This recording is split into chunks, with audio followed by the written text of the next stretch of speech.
Craving the perfect holiday snack? Check out Farmer Bill's Biltong. Think beef jerky, but better. No sugar, no preservatives, just pure animal protein goodness. Crafted from premium grass-fed beef or bison and air-dried to perfection, Farmer Bill's Biltong is nutrient-packed, energy-dense, and perfect for an on-the-go treat or a standout snack for your next party. My favorite is the original bison, but the other flavors like the original beef, smokehouse, and spicy chili had me second-guessing that choice more than once. Visit FarmerBillsProvisions.com to grab a 1-pound slab or a variety pack and use code BIZBIT10 for 10% off. Farmer Bill's Biltong, don't be the 2-liter guy at this year's Christmas party. Welcome to the Business Bitcoinization Show, the show dedicated to helping you enrich your life and grow your business with Bitcoin, the hardest money on planet Earth. I'm your host, Josh Friedeman, and our guest today is Jed Powers, who's the founder of the Reading Bitcoin Center, which is an organization dedicated to educating individuals about Bitcoin and increasing Bitcoin adoption in the Reading, California community. I think this is a great episode to finish out the first calendar year of the Business Bitcoinization Show, because the focus is how can we educate better? How can we increase interest and adoption of Bitcoin in our communities? But of course, before we get to today's interview with Jed, we have this week's Bitcoin Meetup Spotlight. And this week, it's none other than the Reading Bitcoin Meetup. Whether you're a seasoned veteran or just getting your feet wet, the Reading Bitcoin Meetup is for you. Their focus is on education for the general public and helping accelerate Bitcoin adoption among merchants. They're a diverse group of people with different backgrounds, lifestyles, careers, and hobbies. One thing's brought them together: Bitcoin. They believe Bitcoin is a fairer monetary system inclusive to all with no borders. They meet up the third Tuesday of each month at Fratelli's Pizza in Redding, California from 6 to 8 p.m. Come hang out with like-minded folks. Together we win. You can find out more about them on their meetup page, which is linked down below. Now, we're going to get to our interview with Jed right after this. Business owners, unlock the benefits Bitcoin has to offer your business with the Bitcoin for Business Quick Start Guide. This 27-page guide highlights the 6 ways you can grow your business with Bitcoin. Check it out in the show notes. Jed, welcome to the podcast. Thank you for having me, Josh. So I like to start off every single interview with a few questions that help us to get to know you a little bit better and give us some insight for our own lives. So you ready for these? Let's do it. When and how did you first learn about Bitcoin? That's a tough one because I don't have one event that clearly defines, like somebody talking to me about Bitcoin or any of that. What I can tell you is in 2010, I got into a really bad accident and I was in a wheelchair and recovering for about a year and a half. And during that time, I was a construction worker, but I had also started dabbling in day trading and learning about investments and stuff like that. So that's where I think I came across it, is when I was rehabbing. I do remember in 2012 mentioning to a friend of mine that I got back on my motorcycle and was able to ride again. And I asked him, I was like, hey, do you accept Bitcoin for these? He was making covers for helmets that were like Cookie Monster or, these covers that would go over your helmet. And he told me, finally, I broke even on my investment. I've made back my initial investment. And I said, hey, Ahmed, do you accept Bitcoin for your helmet covers? And he looked at me and he goes, what's Bitcoin? So I was kind of taken aback by that, because here's a guy who I respected, who works in Silicon Valley, who worked in tech, and he didn't even know what Bitcoin was. So it took me a couple more years before I fully went down the rabbit hole. And I would say early 2017 is when we kind of went, not all in, but when we started really unloading some of our investments and going more into Bitcoin. So it somewhere around there is when I came into I would say right around 2012, 2010 is when I started really diving deep down the rabbit hole. And 2012 came, I kept going, and here I am now. Question number 2 is this: what's an insight or fact about Bitcoin that you wish everyone understood? One fact that I wish everybody knew was it is traceable. Everybody thinks that Bitcoin is used for criminals because it's not traceable, when in fact it is an open, transparent, distributed ledger that shows ownership. So that's one big thing, is people need to realize that it is fully transparent. If I can link an address to you, I can look that address up. I can see what's in that address, how many inputs and outputs have ever gone into that address, and if there's anything in it right now. And let me ask you this, I don't think anyone's ever answered with that before. What are the pros and cons, or maybe things people should just be aware of with that being the case? It's open, transparent, distributed, and final settlement. So people really need to understand, if they make a mistake and send something to the wrong address, it's up to that owner of that address to make it right and send it back. And in most cases, people will not do that. They'll just keep your Bitcoin, unless it's somebody who's not nefarious that says, hey, this was a wrong transaction, and then gets with you and sends it back. But I would say that. And then question number 3, what's the Bitcoin resource that you most recommend to other people? I recommend Andreas Antonopoulos to everybody. He, as far as I'm concerned, has been in the game longer than anybody else. And if you know any history about Andreas, he's typically done everything for free. He speaks for free. I think in 2017, the Bitcoin community realized that he didn't have any money. So they donated a bunch of money to him, a bunch of Bitcoin. And now he kind of operates with that. He operates full on in Bitcoin. Everything he gets, if he gets payments from somebody, it's in Bitcoin. I think you can find videos of him talking that the United States government basically forced him to go 100% Bitcoin because of their rules and all of that. So if there's any resource that I can recommend to people, it would be Understanding Bitcoin by Andreas Antonopoulos, stuff like that. I've turned a lot of people on to Bitcoin by letting them read that book. People were like, hey, if anybody doubts Bitcoin, give them Mastering Bitcoin from Andreas Antonopoulos, and that would pretty much convince them. So you can go to his YouTube channel. He has all of his videos, all of his talks, all of it on there for free. And I think you could probably even reach out to him and ask him questions, and he'll respond. So these final 2 questions kind of veer away from Bitcoin. But the next question is this: beyond Bitcoin, what's a resource, tool, or idea that's been helpful to you or your business recently? Recently, something that's been helpful for me here is IBEX.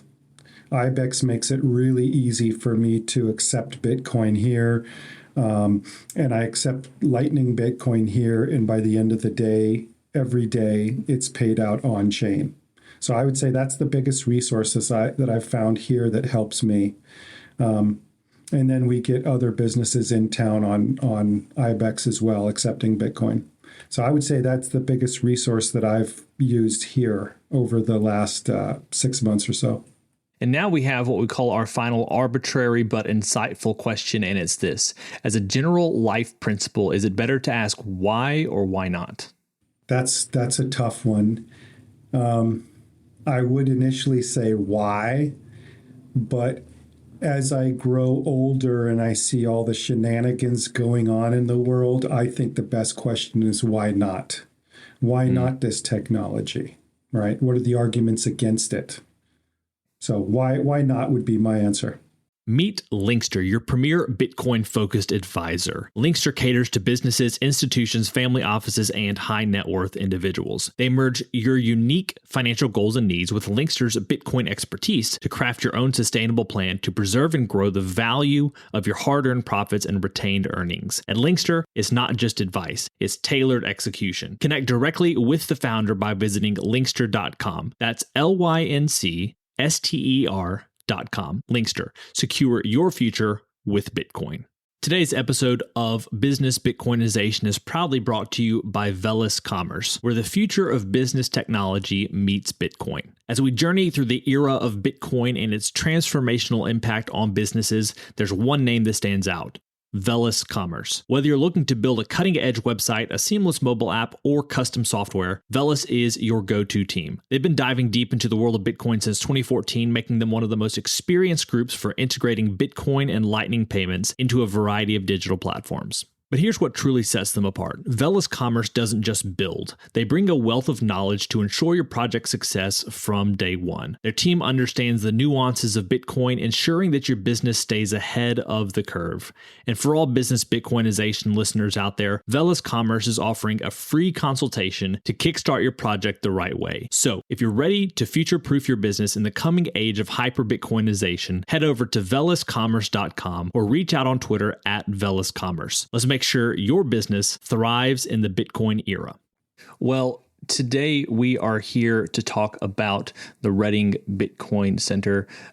For those who are listening, Jed and I had a conversation because I wanted to promote the Bitcoin meetup that happened out of the Reading Bitcoin Center. But then I realized what all you're doing, Jed, and I wanted to share about that to maybe encourage some people about how they can be working in their communities, or at least thinking about interacting with business owners, as well as we're going into this Christmas season and people have more time with family, and Bitcoin may or may not be appropriate to talk about at certain family gatherings, depending on all sorts of factors. But if there's a chance to talk about it, it'd be interesting to hear about maybe some ways that you found to be most beneficial when addressing the topic of Bitcoin to people who aren't super familiar to it. So with all that being said, could you just share with us a little bit about the Reading Bitcoin Center and why you decided to get it started? Well, the reason I decided to get it started, to start with that, is I retired from my construction job, and I got this building, and I thought, hey, I'll just rent it out and be a landlord. And then as I'm tearing carpets out and painting and doing flooring and all these things, I realized my wife works remotely. We can just turn this, instead of renting out, turn it into a place where she can work. And then I can create in the front part of the building, the Reading Bitcoin Center. And so that's what we did. We turned it into the Reading Bitcoin Center / her workspace in the back. She's got her bathroom, a kitchen, stuff like that. She doesn't have to deal with anybody else except for me up front.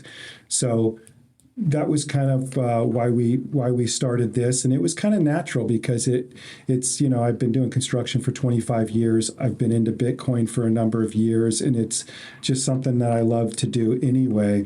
And we had already had our Bitcoin meetup going at that time. So I figured, hey, I can give people a storefront, a place where they can see out front. They can see a sign that says Bitcoin, Reading Bitcoin Center. And I've had a lot of walk-ins just because of the sign going, hey, I didn't know that there was anybody in Reading that was into Bitcoin. And then I tell them, well, in our Bitcoin meetup, there's probably 140 members. Not all of them come every week, but, we get a good 10 or 15 people coming. I think I have a good core group of about 6 to 8 people that help build this out, that can use this as they want. And then we've just been evolving from there. We're going to hopefully do some classes early this next year. We've got the English version of Me Premier Bitcoin, My First Bitcoin's curriculum, and we have some other curriculum that we're going to use as well. But we figured, hey, let's build this center and have it be a place where people in Reading can come with their questions. And we're all the way from beginner to advanced. We can talk to you about running your own home node, building your own home node, running your home mining if you want to do that. I've got a couple of machines here that I use for demonstration that I bought, I think, early 2018, the first or second batch of Halong Mining's Dragon Mints. So we have a number of those that we can share with people if they want to take one home. And I have an open thing out there going, hey, if you guys want to take one home and you want to use your electricity, I'll bring it in, hook it up. You guys can see how it runs, and then we'll figure out how to split whatever is minted through that. And then on to your second part of your question about the holidays and family gatherings and how you bring up these subjects, right? Over the years, I've learned not to bring it up.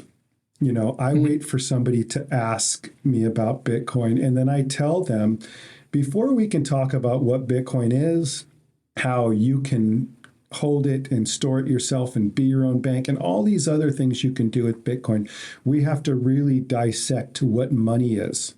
So you're not really going to understand Bitcoin unless you understand what money is and how we came to where we are now with 40% of our money supply printed in the last couple of years, right? So you have to dive down. What is money?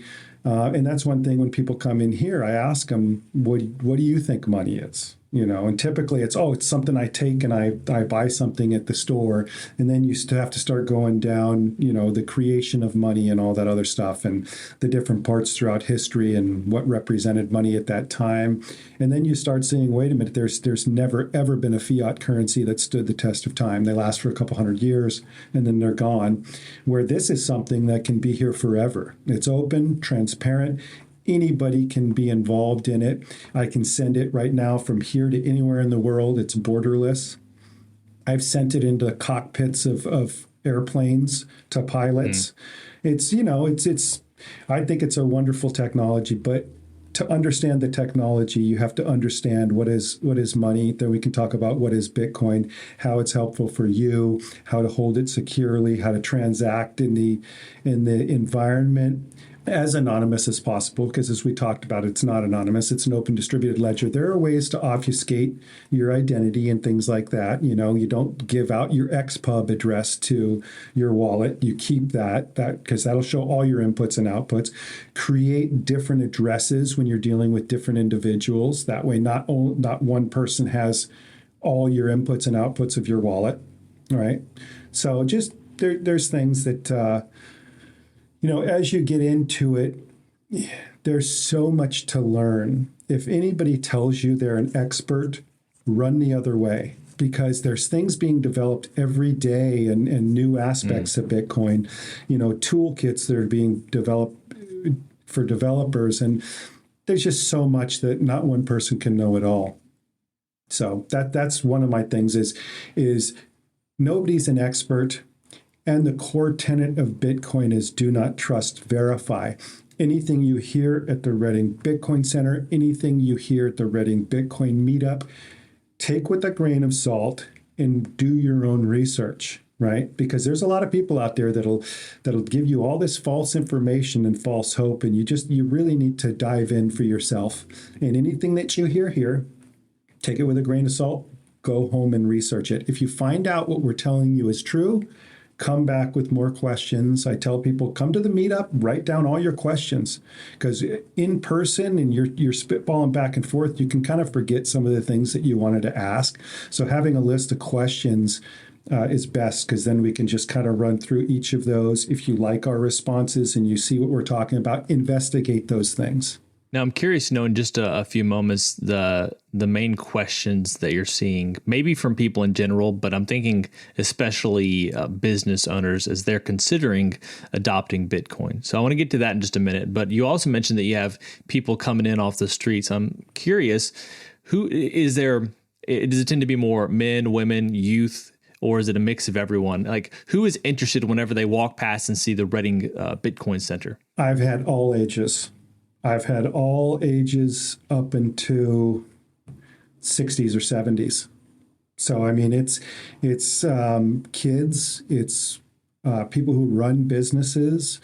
We've had financial advisors come to our Bitcoin meetups. We've had bankers come to our Bitcoin meetups, business owners, people that are just getting started in life.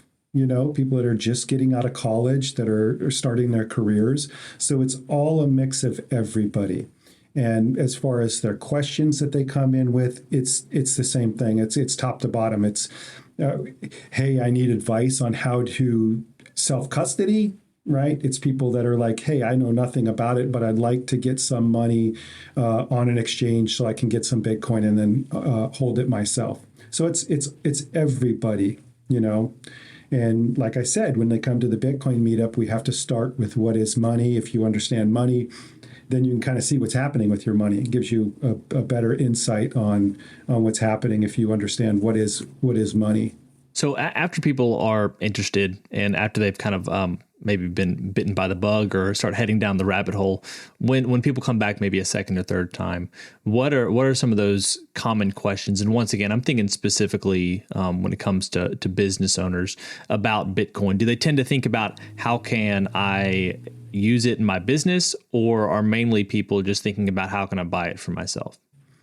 As far as businesses, when I talk to them, typically when I go to a business owner and I'd like to get them on IBEX and accepting Bitcoin, for the first couple times, I don't mention Bitcoin at all. I've found that you have to really establish a relationship with people, because otherwise they think you're trying to sell them something.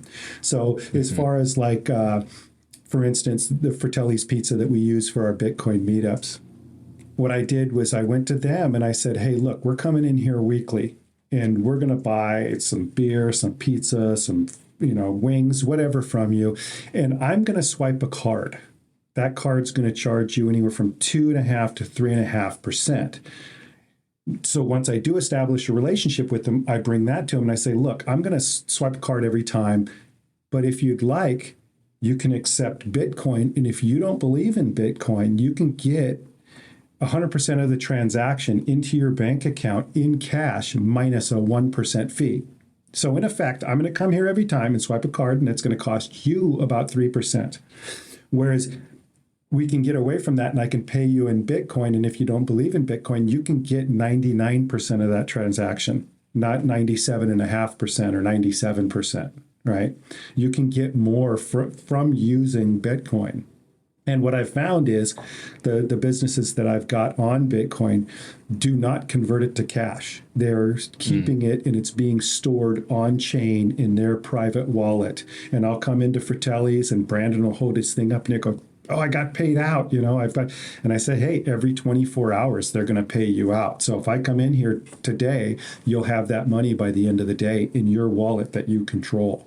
And you can be your own bank. So that's the other aspect, is I try to teach them how you can become your own bank, how we can transact in this circular economy. You go get your haircut from Marcus Howard at Shasta Barber Company. He can go take his family to Fratelli's for a pizza night or whatever and pay in Bitcoin. And it's all amongst us. It doesn't go to a central authority that can validate that and say, yes, you can spend money here, or you're going to have to wait for that money. You're getting it almost immediately, So that's kind of how that's all played out. And that's the thing, is I think you have to establish a relationship first, and then they may start asking you, hey, you're having your Bitcoin meetup here. What is Bitcoin? How can I self-custody that? How can I store it?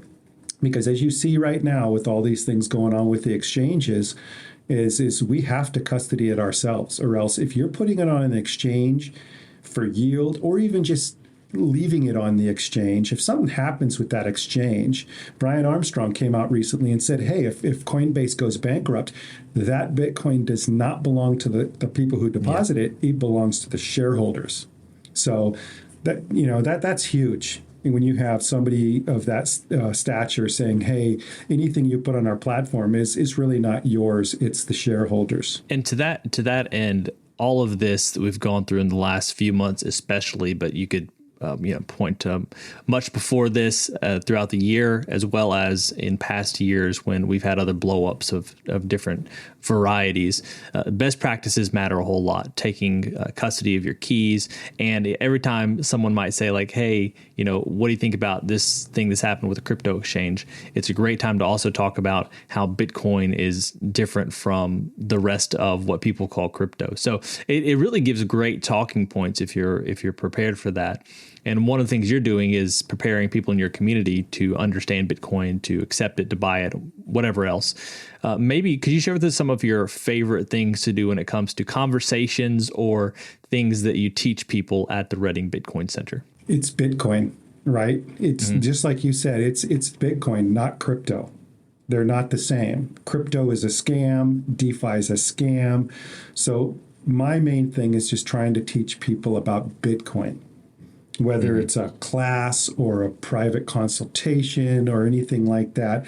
That's what I'm really excited about is Bitcoin and none of this other stuff. All these other things are scams. Ethereum, as far as I'm concerned, is the largest scam of them all. It's like Saifedean says, it is the mother a-hole that all of the crap coins come out of. And that's really what it is. All these ERC20 tokens, those are all built on Ethereum. They're all, if Ethereum dies, 99% of the tokens die, right? It's Bitcoin, not crypto. So talk to us a little bit about Mi Primer Bitcoin. I've seen them on Twitter. I know they're focused on education. I think based in El Salvador, maybe it's Guatemala, but they're helping especially younger people from the pictures I've seen understand what Bitcoin is. So could you talk a little bit about Mi Primer Bitcoin as far as what it is and how you use it at the Reading Bitcoin Center? So Mi Primer Bitcoin stands for My First Bitcoin. They are down in El Salvador, and they've got a program. I think they started with like 5 students, and now they've got hundreds of students, right? So we've been working with them. When I say we, it's a couple guys that help build the Reading Bitcoin Center that I consider integral in all of this. One of them is Alan Jackson. He goes by Pursuing Freedom. He has Pursuing Freedom website. He's on Twitter, I think at Pursuing Fredo1 or something like that. And then we also have Lauren Hoddle who contribute here. And so Alan has been the one that's been in contact with Mi Primer Bitcoin. We've done a couple of podcasts with him. He was down there speaking at the Adopting Bitcoin conference recently in El Salvador. And so they have their books, and we just had ours printed out, the English version of Mi Primer Bitcoin, and that's what we'll use for our courses and stuff like that. We have some other stuff that we'll use as well. So we got with them, and we did a fundraiser for them about a month or two ago. They wanted to see if we could get all the Bitcoin meetup groups involved and try to sponsor an entire class of 60 students.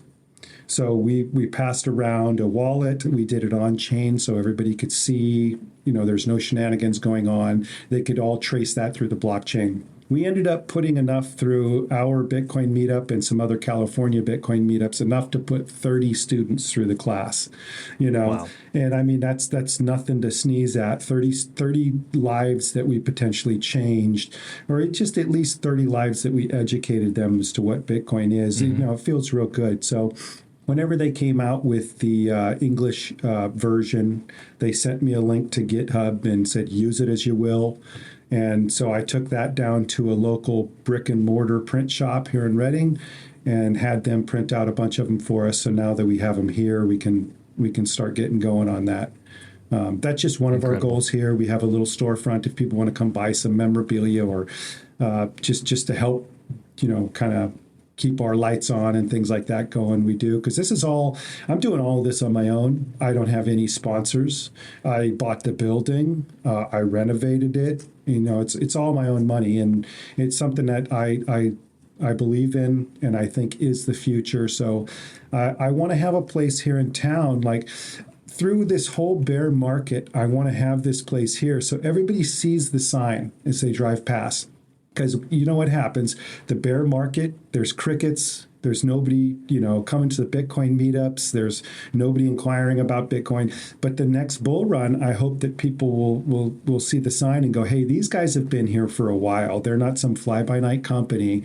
And that'll bring them in, and they can bring their questions, or, we can help them, whatever they need. That's the thing, is I hope that through this bear market, we can be like a trusted source of information for people, and not some company that's going to just try to get rich quick and try to stiff you and stuff like that. So that's why we're here, and we really just want to give everybody education and help accelerate merchant adoption, because we fully believe that at some point the petrodollar, it will be the Bitcoin for oil, and it won't be US dollars. If you see, there's already countries that are colluding right now to exchange oil in the yuan. So, I mean, it's going to happen. We are quickly losing our stature in the world as being, number one and stuff like that. And, I can't believe that we, for as long as we did, forced everybody in the world to use US dollars to buy oil. So I think at some point we will overtake the, Bitcoin will be the petrodollar. It will be what's used to exchange commodities in the world. In just a second, I want to hear a little bit about where people can go to find out more about the Reading Bitcoin Center. But maybe before that, do you have any long-term vision for what you'd like to become? Or is it really just like, keep showing up for the community, make sure that you're there for people, help them in whatever way you can as it relates to Bitcoin? I would like to be around for that, right? Just have a place where people can walk in and talk. But eventually it would be, I'd like to partner with one of the colleges, whether it's Chico is about an hour and a half away. So you got Chico State. You've got Shasta College here in Reading. You've got UPrep, which is a preparatory school it's like a grade school and high school for kids.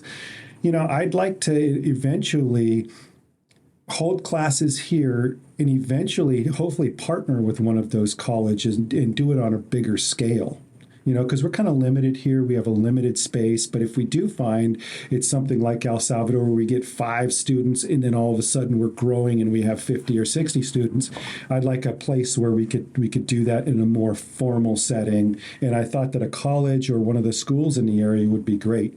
But all of this just takes a lot of work. And to get to that point, it's probably going to be a while, So we're just trying to build up the infrastructure now. We do our Bitcoin meetups. We're trying to just, get as much information and get us out there as much as possible so people can connect with us. So we're on meetup.com. If you go on there and you type in Bitcoin in Reading, it'll pop up. We typically did it every week. We're scaling it back kind of to make it a little more rare, because I think with people, when it's a weekly thing, they're just like, hey, we can go next week. It's not really an urgent thing. So if we do like, hey, we're doing the third Tuesday of every month, that's an educational event. We'll talk about Bitcoin. We can, if there's beginners that come, we've got a bunch of stuff we can sling up to the screen for them and then answer questions.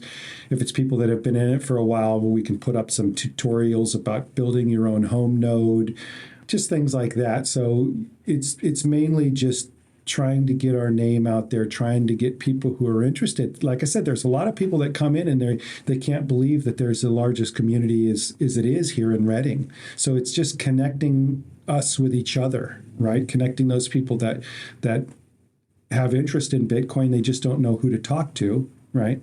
That's why the sign is good. I got a text from the Knoxville Meetup Bitcoin group that one of their friends that lives here in town just recently saw the sign and took a picture of the Reading Bitcoin Center and sent it to him. He goes, I couldn't believe that there's a business here.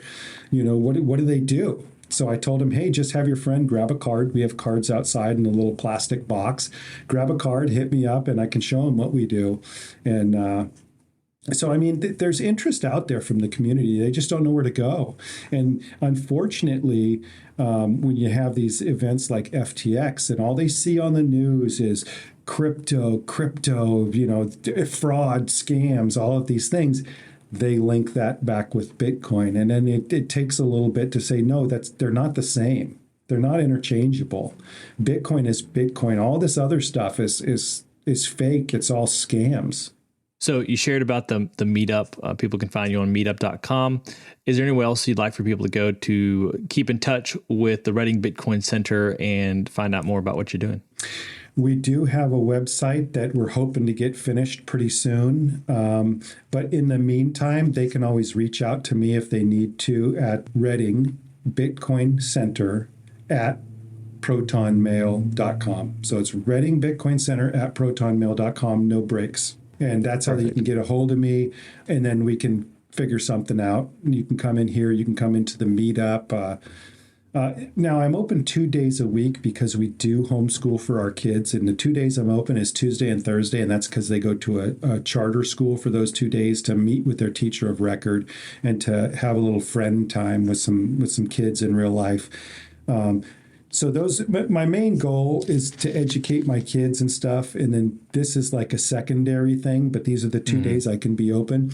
That being said, if somebody can't come in and they need some help on a Saturday, email me. I can open up at any time, really. It's just those are the 2 days when I'm physically here. I'm pretty much guaranteed to be here every Tuesday and Thursday.